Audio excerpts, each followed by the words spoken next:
Hello and welcome. This is Casey, and I'm going to be doing another Iridology reading for you today. And this is an actual iris reading, so I do offer these services at a discounted price for anyone who's interested in getting a reading and then having it posted on YouTube for educational purposes. So please feel free to contact me about that, as well as always, if you have any questions or concerns or over anything that we cover in the video, please do contact me. My information is in the description box. Okay, so first thing that I noticed when I received these photos is that there is a lot of inflammation. You can see that in the bright white, as well as lymphatic congestion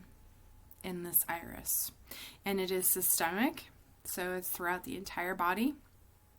I did notice when I was first looking at the photos that it does seem to be concentrated up in the head and brain area. So there's a lot of lymphatic congestion and inflammation in the head and brain area. And as I was looking at this area, I got the words brain fog. So I thought that was really interesting. I made it because it looks like fog. Even the way that it sort of descends down into the transverse colon area and even into the stomach area. It's like drops down sort of low to the ground. Anyway, those are the words I heard. So I made a note.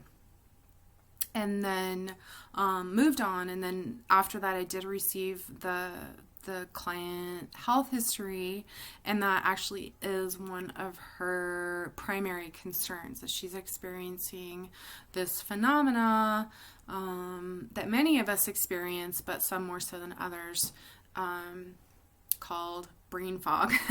So this may or may not be how it appears in everyone's iris, but I do feel like if you have brain fog, it's really likely that you also have a lot of lymphatic congestion and inflammation in the head and brain area.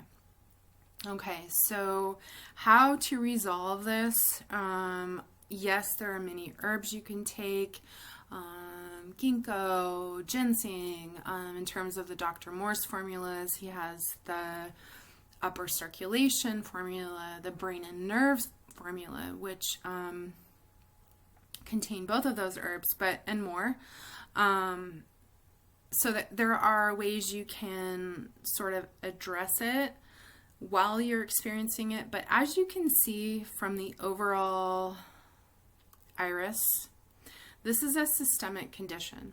So there's fog. It's like a complete body fog.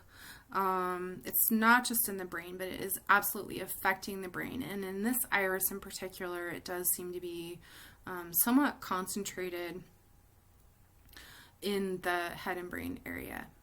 Okay, so the remedy for this is going to be a complete systemic detoxification and healing of the entire body. And we're going to do that through getting the kidneys, and this is going to be the left kidney area here. We're going to definitely have some work to do in this area. Getting the kidneys filtering optimally so they can remove cellular waste. Improving the health of the skin so it can function as an organ of elimination as it was made to do. Getting the lungs cleared out. This is the area of the lungs so that they may also remove cellular waste or metabolic waste through the process of the breath.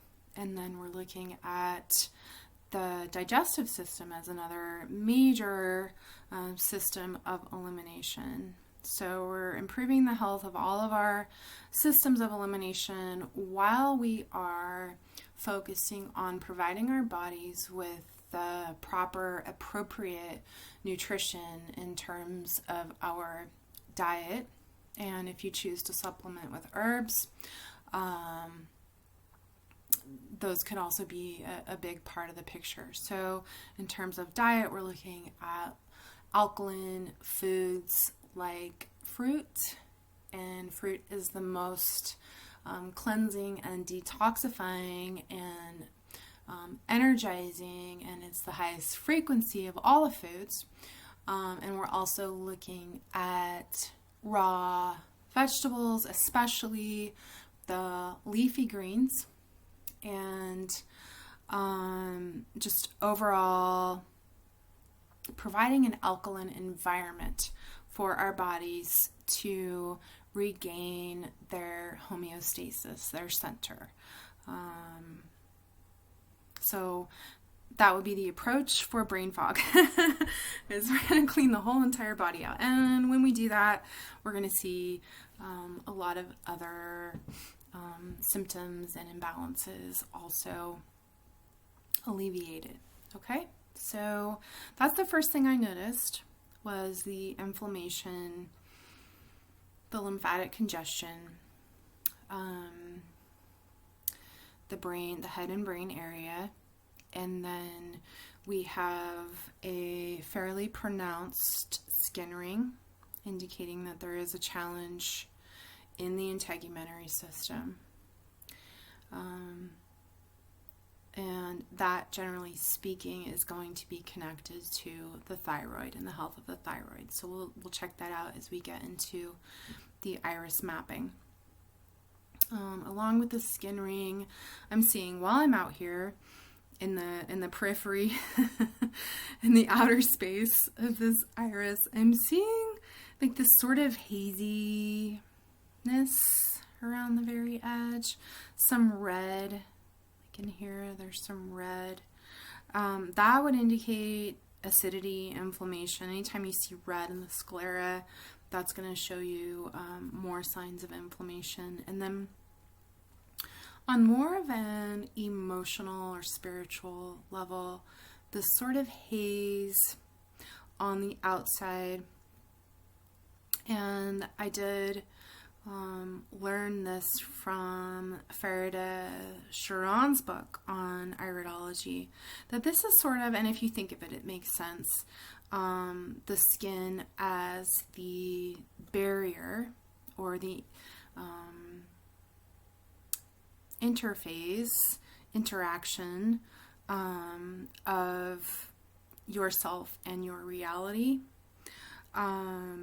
So it could be something coming in from the reality, from the external world, that is affecting your system. It could be some sort of external toxicity coming in and affecting you. Okay?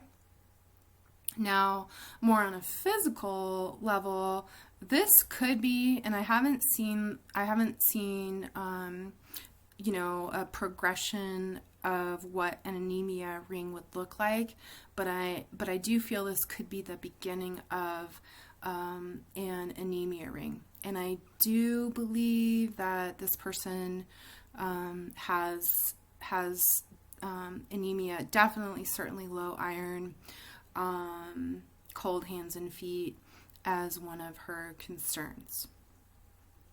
All right, so moving in from there, we're seeing especially a lot of lymphatic congestion, even in the form of little clouds, lymphatic tophi in this area, in here. Especially up in here, it's related to an especially exaggerated skin ring, along with some lacuna in the chest, heart, and lung area, and this is on the left side. So when you see a skin ring that is more pronounced in certain areas, which it usually is, it's not usually like completely concentric. If it goes deeper into certain areas, that can indicate that there is something going on within that corresponding region, anatomically speaking. So we're going to be looking at the heart and the lungs in this eye. The heart you will find in the left iris, but not in the right. And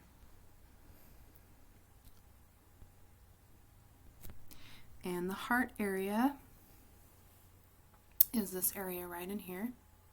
So you can see in the graph, it's this area right in here. And it's depicted as being on the outside of the large intestine or the colon. A lot of times this line is sort of blurred, especially if you have a family history of heart imbalance. I believe this person has, I think, one grandparent. I don't remember if it's a grandmother or grandfather. Maybe grandfather, paternal. I'm not quite sure, but there is a family history of some heart imbalance, and this area in here with this lacuna, this darkening, is definitely reflecting that. So this is an area that, again, with the detoxification of the entire system, this is not alarming. This is nothing to be afraid of. This is just something that, most of us have at least one of our grandparents or even parents that have had challenges with their heart. So this would be an area to just take extra special care of for this person. And again, there are herbs you can take. Hawthorn is one of the more popular herbs for heart health, and Dr. Morse does have a formula. I believe he renamed it from Healthy Heart. I believe it's Strong Heart, and I believe it comes in a tincture. So I wouldn't necessarily focus on that at this point. I would focus on clearing out all of the inflammation. So you see, this would be this area right in here would be the genetic sign of possible imbalance, but the area surrounding it,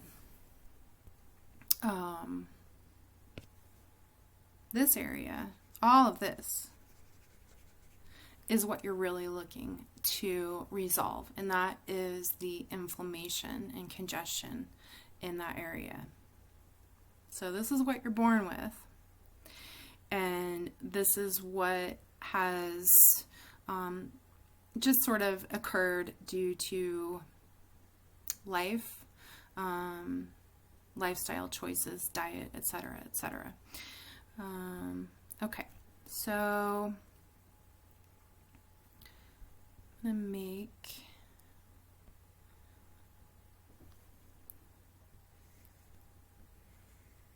so we have a healthy heart, an intention of a healthy heart in this area. Okay. So we've talked about the lymphatic congestion, the inflammation, the brain fog, the skin ring. I believe I mentioned this cholesterol shimmer. I apologize if I'm mentioning it twice or if I haven't yet, but this would be a sign to me of higher cholesterol, nothing that's going to come back crazy in terms of lab results, but the beginning of high cholesterol.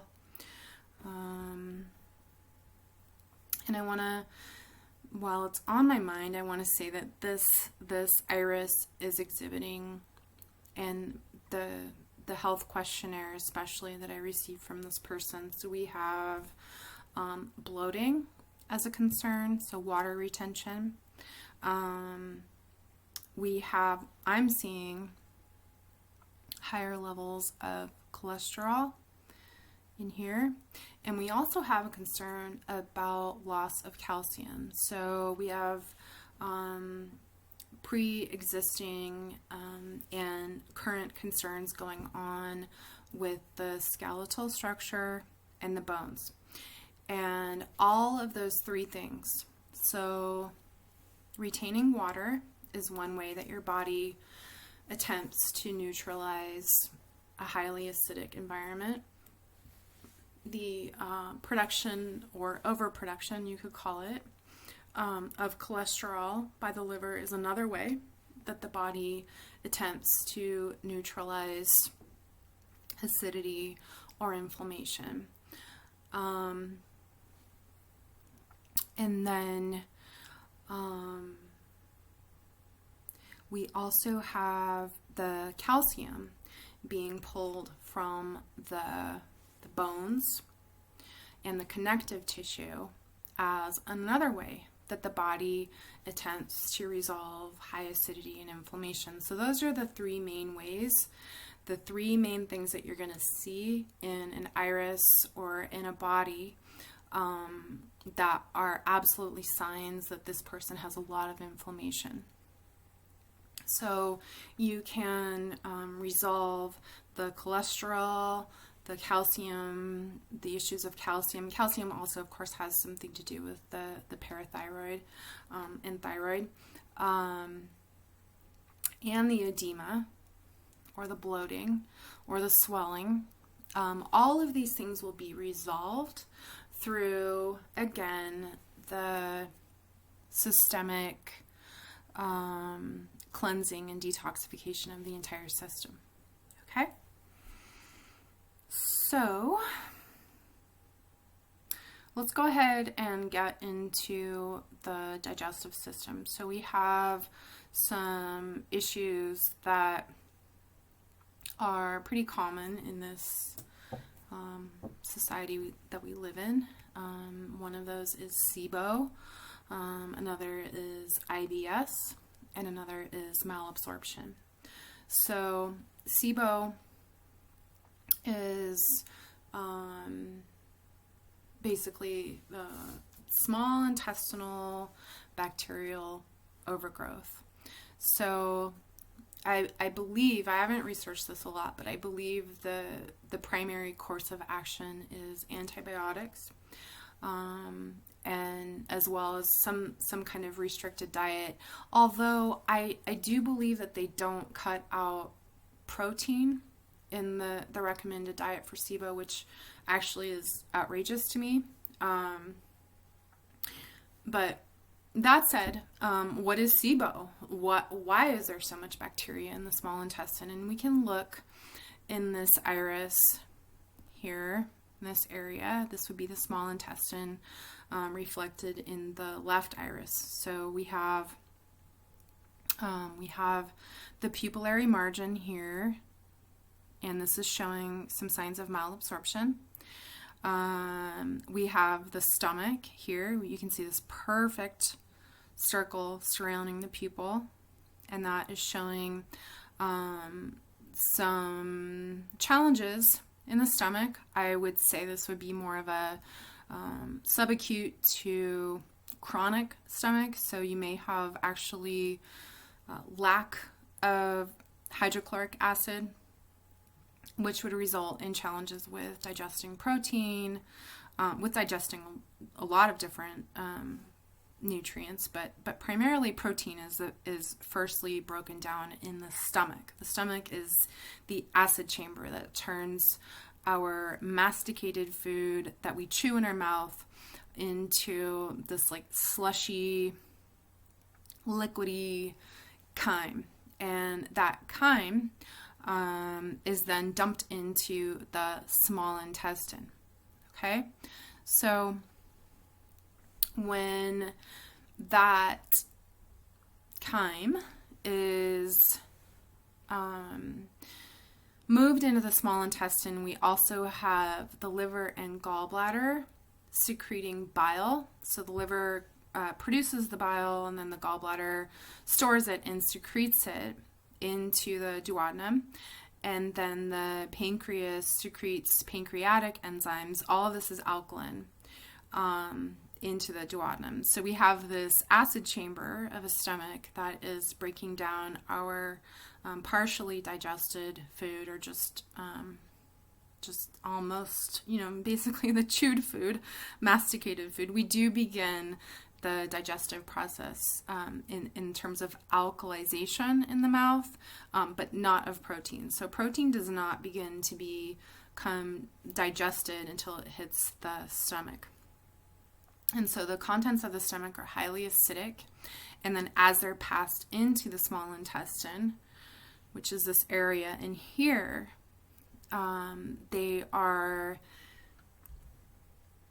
these contents are combined with these alkalizing enzymes and bile that I just mentioned. So there's so many things that can happen with digestion. You can have over acid, under acid. In this case, I do believe there is some level of hypo functioning within the stomach. In either case, it's still an extremely acidic environment. And if you don't have the pancreatic enzymes, and we'll take a look at the pancreas when we look at the right eye, if you don't have the pancreas functioning at optimal level, if you don't have the liver gallbladder functioning at optimal level, you're going to end up with a lot of contents of your stomach being dumped in an extremely acidic nature into your small intestine, which is truly a place where it's a more alkaline environment, or it's meant to be. Okay, so there's a lot that can happen in that process if you're not getting your alkalizing enzymes or the proper bile from the gallbladder. You could have a lot of acidity being dumped into the small intestine, which is in this area right here. Okay, so in this area, I'm seeing a little bit of these darker areas right in here. Maybe lacuna. I would say there's a high probability that these are diverticula, or little pockets. So this person has a lot of symptoms of parathyroid imbalance, which is leading to a lot of instability in the connective tissue. So that would lend itself to the probability that there are diverticula or pocketing in the small intestine. You can also have mucoid plaque in here. You could have, like I said, you can have an over acidic small intestine if your pancreas and your gallbladder and liver aren't able to provide those alkalizing enzymes. So you could have like a burning of the small intestine because of the fact that your stomach contents are being dumped directly without all of the alkalizing enzymes. So whatever the case, we do have this condition called SIBO, and we can see in this little area, if you look over here at this chart, this is the small intestine. If you look over here in this iris, this is the small intestine. There's little dark spots, areas of inflammation. There absolutely is something going on in there. So the bacteria have come in to attempt to provide a balance. They are attempting to resolve the condition. If there are things that need to be cleared up, that's why the bacteria are there. So the goal is to remove the cause of the imbalance. The goal is not to remove the bacteria themselves. They will resolve, they will attain homeostasis on their own if they are given the proper environment to do so. Okay, so that's SIBO, and that's right in there. And this person did mention that she took a few rounds of antibiotics that were prescribed in hopes that it would relieve or remove the condition of SIBO, and that she thinks she noticed some additional yellowing in her iris. So this is a person who is well educating herself on iridology and health. So it's just another reason why she's going to have a lot of success in her detox journey. So if you believe that you're seeing more yellow in your eyes after you took antibiotics, you are exactly right. So antibiotics, as well as a lot of prescription drugs, do cause this sulfur accumulation in the iris. All right, so and again, that'll be another thing that gets cleaned up with this systemic full body rejuvenation and regeneration. All right, so let's move on. I want to look at, we're going to get up here into this brain fog territory and look at sort of line right there. And that would be the delineation of the transverse colon. But I also, if this were where the transverse colon, and this would be the rest of the colon, if that was, in fact, where the transverse colon was, and in fact it wasn't being covered, because I do believe it's probably very likely being covered by lymphatic congestion and inflammation. We can't see the delineation of the transverse colon, but if that is in fact the transverse colon, we are absolutely looking at a prolapsed transverse colon. Okay, so the transverse colon having dropped down, and that happens quite often.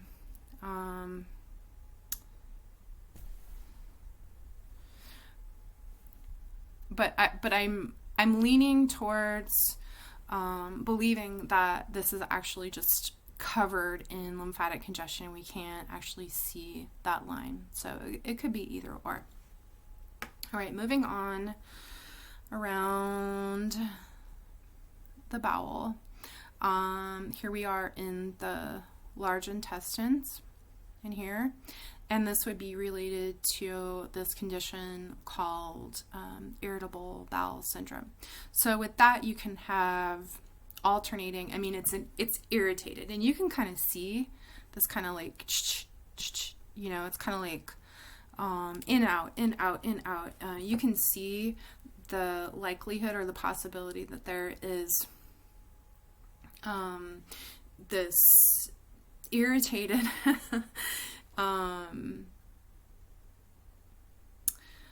bowel that is alternating between constipation and diarrhea. All right, and that's, I think, a pretty common symptoms that people experience with IBS. So it's an irritated bowel. So when you say irritated, you're also seeing that there's likely to be a lot of inflammation, and there's a lot of inflammation, and again, there's a lot of genetic influences in this whole area in here. And Dr. Morse has this term, and I want to mention this because it's super related to the SIBO, as well as the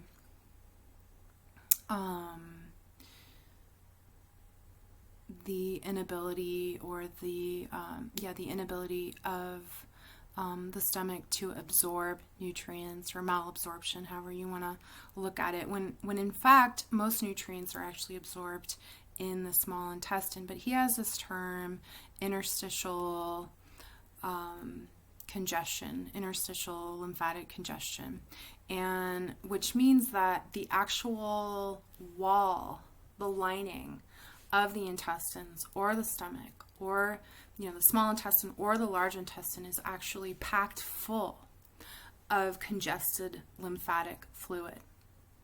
And in that case, you would not have the function of the villi, which are those little finger-like projections coming out of the small intestine that are the primary structure that are responsible for receiving vitamins, minerals, nutrients into the circulatory system from the small intestine. So if you have interstitial lymphatic congestion, he also refers to it as interstitial lymphatic constipation. He goes back and forth on that. So, but you get the picture. It's basically like your lymphatic system is so backed up and it's locked up. So all the fluid that is meant, all the lymphatic fluid that is meant to be picking up the toxins from the cells, from the cellular waste, is actually stuck and it's just sitting there. And so nothing can get in or out. And that has a lot to do with malabsorption. And that could absolutely be going on. I'm guessing it is going on in the stomach because we have this malabsorption ring, we have these issues in the small intestine, and then we have these concerns over here in the large intestine as well. Okay, let's move on from the digestive system and get into any kind of other anatomy that we might see in this iris.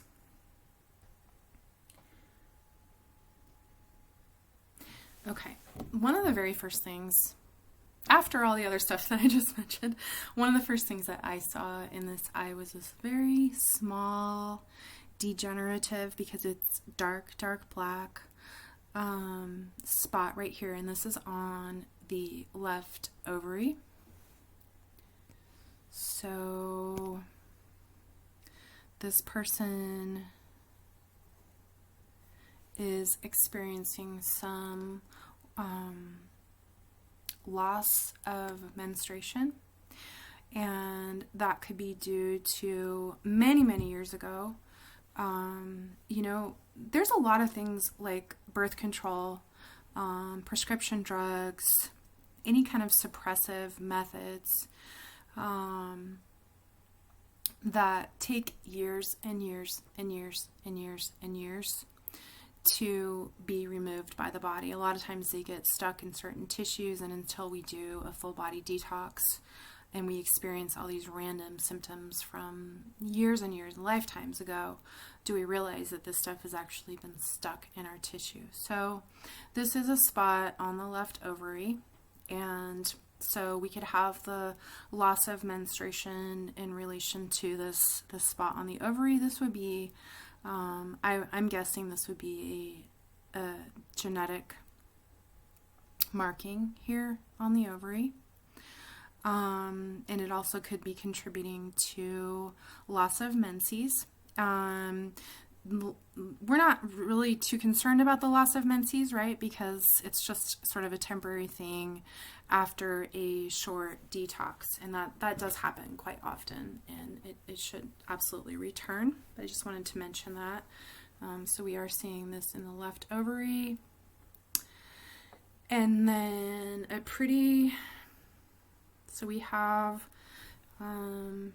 the 6 o'clock line being the tiny foot. So this is going to be the left tiny foot.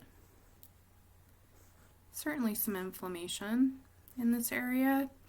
And really it doesn't start in the stomach. So it's more like in here.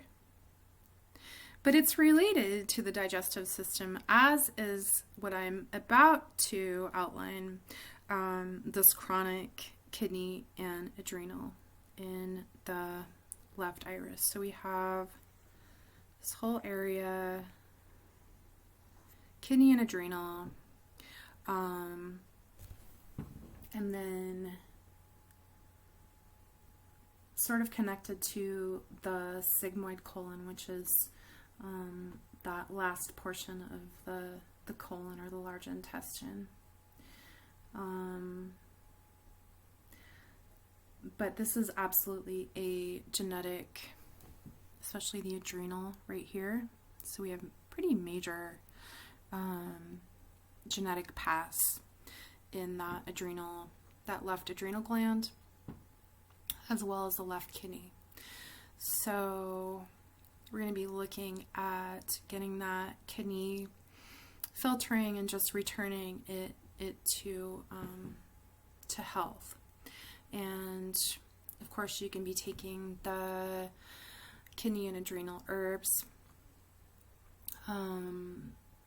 I really enjoy, picking wild plants. So you can also be doing dandelion, nettle. What else would you find in nature? I mean, certainly alfalfa would be a nutrient. I'm not sure, if that's absolutely directly focused on the kidney and adrenal, but so you will be taking some herbs, but mainly you are just focusing on alkalizing the body, like we mentioned before, and getting the acids out of the body by way of restoring the systems of elimination back to their optimal function. Okay? So major kidney and adrenal. A lot of so this could absolutely be affecting, because it's sort of going into the thigh knee foot area. So there could be something going on in the left thigh knee foot as well. You see like all this bright white in this whole entire area. Up in this area, and here we have the uterus, so we have a lot of inflammation and congestion in the uterus. Could also be part of what's going on,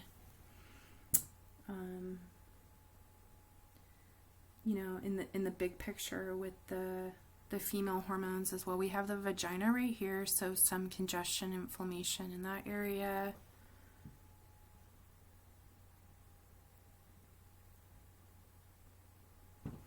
And then this area actually still is showing up as on my computer software anyway. So I have my chart here, I have my chart here, over here on the screen, and then I have my computer, so I'm kind of looking at all of these things while I'm doing this, but this also is showing up as vagina. So could have some this is the bladder here. Okay, so some inflammation going on in the bladder.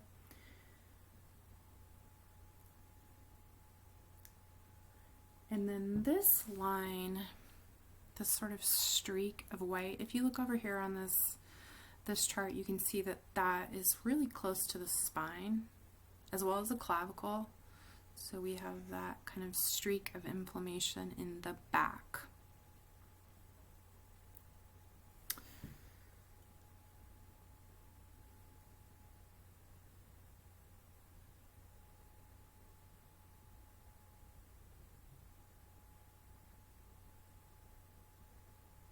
Okay, and let's get up into this section here. This is the throat chakra, energy center, and we're looking at thyroid, parathyroid, vocal cords, a lot of inflammation and congestion. I would say you could have SIBO going on in the parathyroid. Let me see, because it's a little bit darker in that area. Both the parathyroid and the thyroid, right in here, we have some weakness in that area. Okay.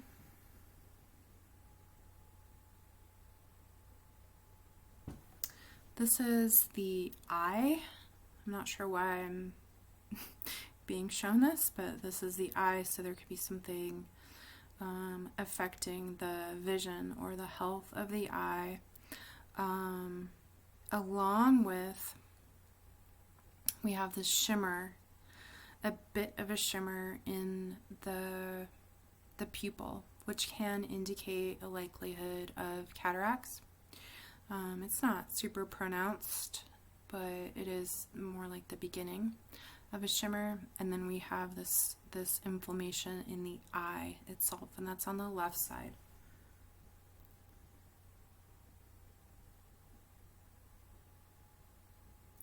Okay, and what I'm looking for, and I want to show you guys because I know it's there, is the pineal and pituitary. So this area here is going to be the pituitary, and this dark area is the pineal. So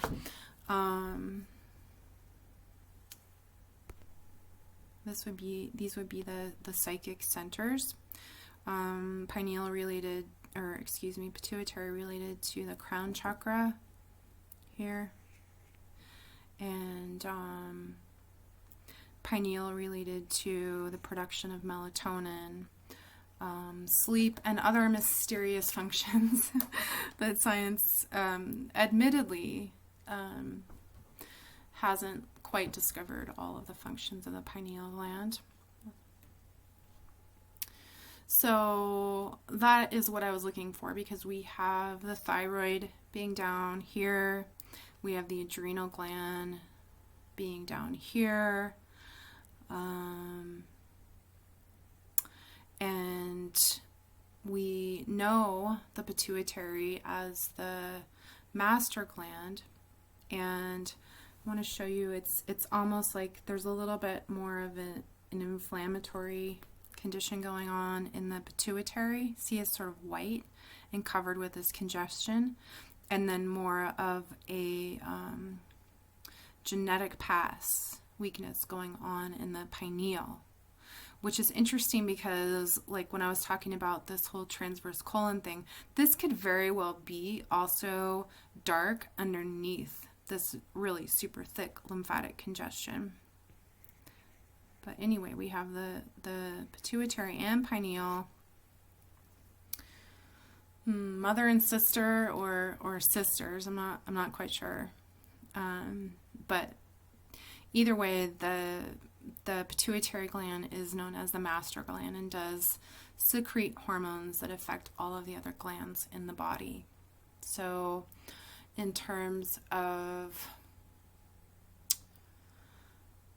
herbal therapies, actually this person is on the pituitary herbal formula, and I would recommend she stay on that, and then even alternate from, so all, for anyone interested in this, in Dr. Morse herbal formulas, all of the endocrine gland herbals are really similar in ingredients, and the endocrine balance especially. So you might want to alternate between pituitary, endocrine balance, then hop over and use the thyroid, and they all sort of complement each other, and they're all pretty similar in ingredients and their effect. Okay. I know, I'm sorry you guys, this is turning into a long video. I want to look at this area over here. This is standing out to me. This is the neck, and it does look like there is some pain. You know what, that reminds me, this person has mentioned that she does have pain, and even fibromyalgia, and especially concentrated in the shoulder and neck. And that is, so this is the left side, and this whole entire section here is the neck. Of course, coming out from the bowels. So again, the gut being the center of everything. But we have a lot of inflammation seen in this white area in the shoulder, and then even to the chronic and into the degenerative into the neck area. So that will be something that hopefully will get cleared up soon as she progresses on her journey.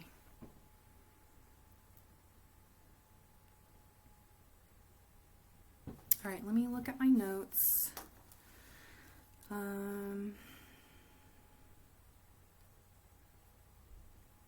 See if there's anything I missed. I do.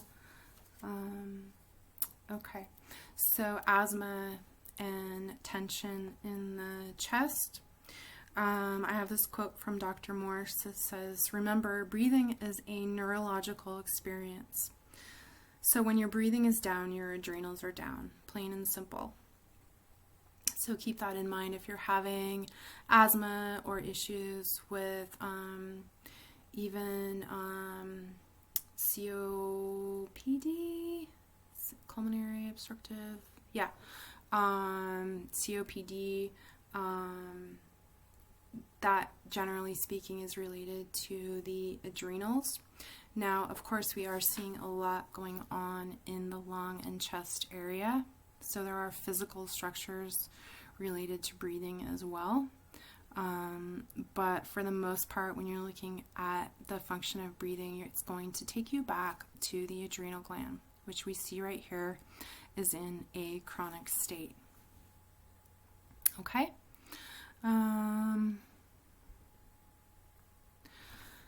Let's go ahead and see if we see anything going on in the right eye. I know we will.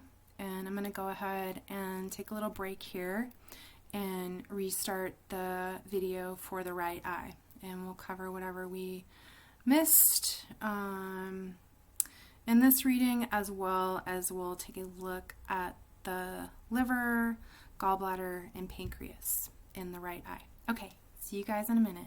Bye.